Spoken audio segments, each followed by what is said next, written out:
హిందూ దేవాలయాలపై వరుసగా దాడులతో శంషాబాద్ ప్రాంతం ఒక్కసారిగా ఉలిక్కిపడింది. మొన్న ఎయిర్పోర్ట్ కాలనీలో హనుమాన్ దేవాలయ ధ్వంసం ఘటన, మరొక ముందే శంషాబాద్ జూకల్ గ్రామంలో మరో ఘటన చోటు చేసుకుంది.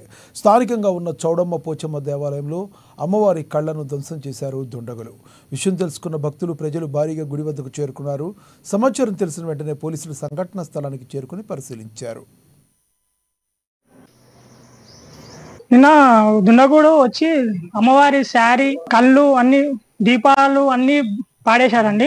పాడేసి అక్కడ సిరిడి సాయిబాబా గుడి ఉంది, అక్కడ బయట హనుమంతుంది, గణపతి విగ్రహం ఉంది. ఆడ ఆ గుడి విగ్రహాలని దర్శనం చేస్తున్నాగా మా గ్రామస్తులు పిల్లలు చూసి పట్టుకున్నారండి. అతని పట్టుకొని కొట్టటంగా మీరు ఏడాడ చేసుకొచ్చినాం అంటే ఇక్కడ వచ్చి చూపించిండండి ఇవన్నీ.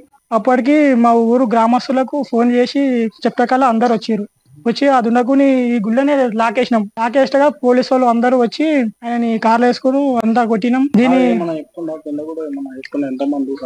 9 మంది ఉన్నారని చెప్తున్నారు. బీఆర్ అయినా అంటున్నారండి. శంషాబాద్ మండలంలో ఇది 3వ సంఘటన అండి. దీని ప్రభుత్వం గట్టిగా చర్యలు తీసుకోవాలి.